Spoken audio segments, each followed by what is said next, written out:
Assalamualaikum warahmatullahi wabarakatuh. Innal hamdalillahilladzi nahmaduhu wa nasta'inuhu wa nastaghfiruh wa na'udzu billahi min shururi anfusina wa min sayyiati a'malina. May yahdihillahu fala mudhillalah wa may yudlil fala hadiyalah.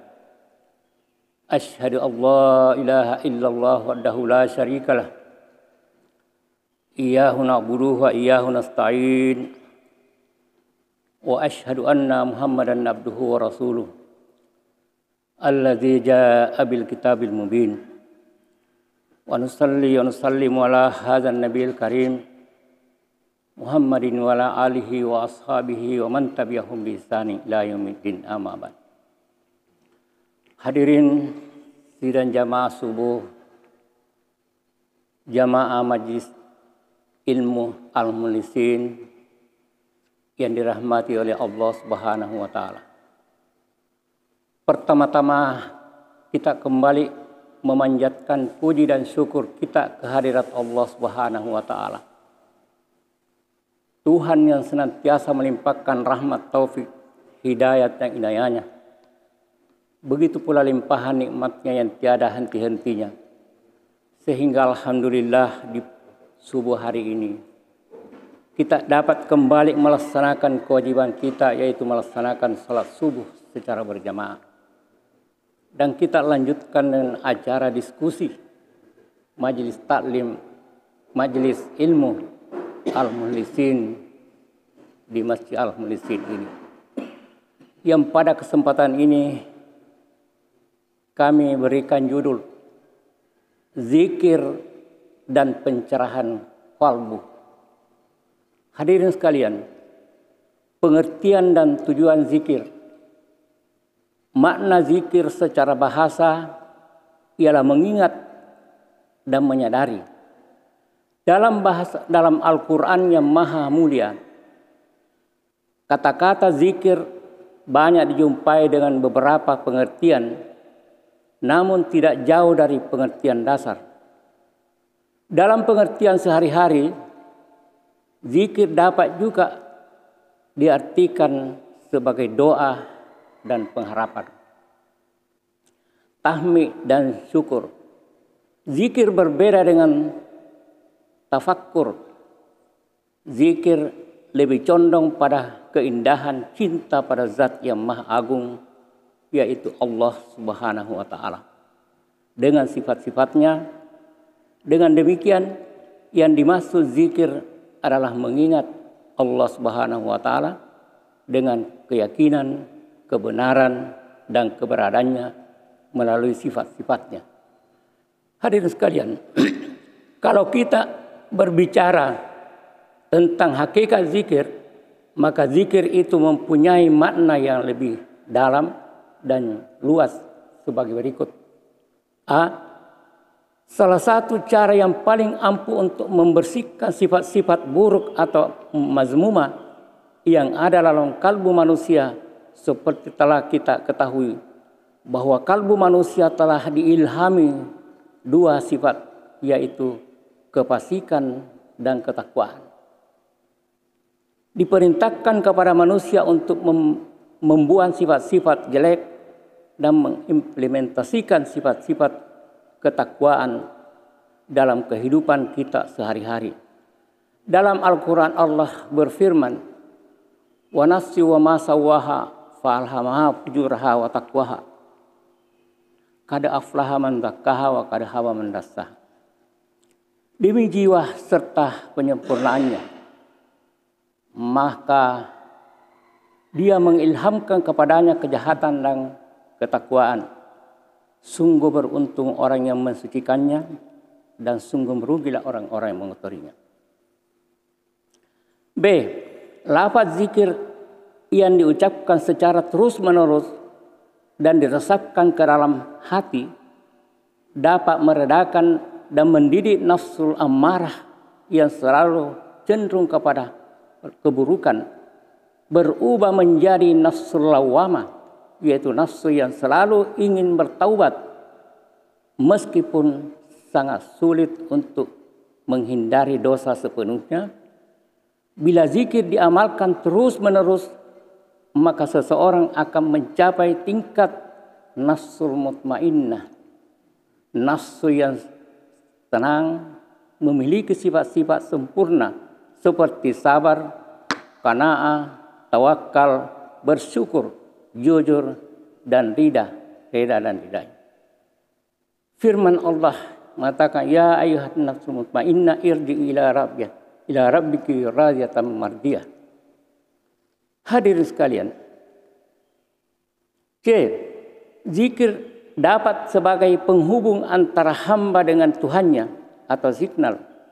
Melalui zikir, seorang hamba dapat mentransfer energi ilahiyat menurut ahli fisika dari Allah Subhanahu wa taala. Dalam bahasa tasawuf menerima nur ilahiyat berupa suatu kekuatan dan petunjuk atau hudan dari Allah Subhanahu wa taala. Petunjuk yang dimaksud terkait dengan bacaan di dalam salat pada surah Al-Fatihah, ihdinas siratal mustaqim, tunjukilah kami ke jalan yang lurus. Kalau zikir sudah berperan seperti ini, itulah yang dinamakan memiliki kecerdasan kalbu menurut bahasa fisiologi atau cerdas kalbunya dalam istilah tasawuf. Seorang yang telah mencapai tingkat ini, Allah Subhanahu wa taala akan memberikan keutamaan-keutamaan sebagai balasan terhadap hambanya yang selalu berusaha mendekatkan diri kepadanya. Hadirin sekalian, cara berzikir. Zikir yang benar bukan zikir yang hanya diucapkan dengan lidah saja, tetapi yang utama adalah penghayatan sepenuhnya pada makna zikir itu sendiri. Beberapa cara berzikir sebagai berikut. Zikir qauli, zikir yang berhubungan dengan suara dan lidah yang dapat didengar. Zikir qalbi, zikir yang berhubungan dengan qalbi atau hati, yaitu seorang senantiasa mengingat Allah Subhanahu wa taala dan merasakan Allah Subhanahu wa taala, senantiasa mengawasi segala aktivitasnya. Zikir ini susah dilakukan kecuali bagi mereka yang bersungguh-sungguh atau harus melalui zikir qauli atau diucapkan lebih dahulu. Jika zikir qauli telah dilakukan sesering mungkin, secara otomatis akan meningkat pada zikir hati, di mana seseorang hatinya tidak akan lepas mengingat Allah Subhanahu wa taala. Zikir fi'li, yaitu zikir yang diwujudkan dalam perbuatan sehari-hari. Seluruh perbuatannya didasarkan pada syariat Islam, bukan hanya terbatas pada wajib, tetapi sampai kepada sunnah yang dianjurkan oleh Nabi Muhammad sallallahu alaihi wasallam. Ketika zikir tersebut, maka yang perlu diperhatikan adalah berzikir perlu disesuaikan dengan situasi, kapan dan di mana zikir itu dilakukan. Bila zikir dilakukan secara berjamaah, tentu zikir harus dijaharkan atau zikir qauli. Kalau zikir qalbi dapat dilakukan kapan dan di mana saja dengan sesuai dengan firman Allah, allazina yazkuruna Allaha qiyaman wa qu'udan wa ala junubihim wa yatafakkaruna fi khalqis samawati wal ardi rabbana ma khalaqta hadza batila subhanaka faqina azabannar. Yaitu orang-orang yang mengingat Allah sambil berdiri atau duduk atau dalam keadaan berbaring, dan mereka memikirkan tentang penciptaan langit dan bumi seraya berkata, ya Tuhan kami, tiadalah Engkau menciptakan ini dengan sia-sia, maka maha suci Engkau, maka peliharalah kami dari siksa neraka. Hadirin sekalian, adab berzikir untuk merasakan nikmatnya berzikir tidaklah mudah. Karena berzikir memerlukan konsentrasi dan mengosongkan pikiran selain mengharapkan ridha dan dari Allah Subhanahu wa taala. Olehnya itu diperlukan kesiapan-kesiapan seperti yang dilakukan oleh para ahli zikir, yaitu sebagai berikut. 1. Bersih diri dan pakaian serta tempat dari hadas dan najis di mana kita akan melakukan zikir. 2. Dalam keadaan berwudu. 3. Cari tempat yang dapat memberikan ketenangan jauh dari kebisingan. 4. Suara harus pelan, tidak terlalu keras, dan kalau dilakukan secara berjamaah, hendaknya jangan saling mendahului dan tertinggal. 5. Mata harus diarahkan ke tempat sujud. Kalau terganggu, mata boleh dipejamkan. 6. Posisi duduk menghadap kiblat dengan cara duduk tahiyat atau bersila. 7. Memakai wewangian secukupnya. Hadirin sekalian, fadilah dan faedah zikir. Untuk mengetahui fadilah dan faedah seseorang dalam berzikir sulit untuk diketahui karena tergantung dari tingkat kehusyuan seseorang. Pada umumnya zikir yang mendapatkan manfaat adalah zikir yang secara tetap dan berlangsung terus, bukan hanya diucapkan dengan lidah, tetapi yang utama dihadirkan di dalam hati. Cara ini dilakukan sebanyak mungkin dari waktu yang ada. Zikir yang diutamakan dalam ibadah dan amalia, sebab zikir merupakan nafas dari ibadah. Fadilah dan faedah zikir telah disampaikan dalam Al-Quran dan hadis. Pertama, dapat memberi ketenangan pada surah Al-Quran. Allazina amanu wa tatma'innu qulubuhum bizikrillah. Ala bizikrillah tatma'innul qulub. Yaitu orang-orang yang beriman dan hati mereka menjadi tenteram dengan mengingat Allah. Ingatlah, hanya dengan mengingat Allah lah hati menjadi tenang dan tenteram. 2. Selalu mendapat rahmat dari Allah Subhanahu wa taala. Sabda Rasulullah SAW yang artinya, tidak satu kaum pun yang duduk di suatu majelis yang mereka berzikir kepada Allah Azza wa Jalla, melainkan mereka itu dikerumuni oleh malaikat, diliputi oleh rahmat, dan Allah memperbincangkan keadaan mereka di hadapan malaikat yang lain yang ada di sisinya. Hadis riwayat Muslim.